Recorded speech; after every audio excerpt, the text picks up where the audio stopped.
Hello दोस्तों, जय Shri Shyam. Sunita Chauhan blog में रउआ लोग के स्वागत बा।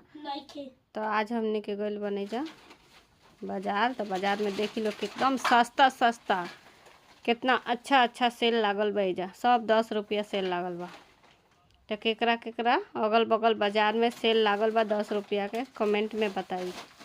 हमनी के तो बाजार बहुत अच्छा बा, काहे कि बड़ो दुकान बा छोटो दुकान बा, तो जे जैसन बा ओकर वैसन बाजार में जाके अपन सामान खरीदा था। तो देखी लो इस रंग ह, बैलून बा, औ पिचकारी बा, स्प्रे बा, सारा सामान बावे सस्ता सस्ता बा। इमें बहुत सारा चीज़ बा कि 10 रुपया बा। तनी आई स्प्रे बा तवन महंगा के बा, पिचकारी महंगा के बा।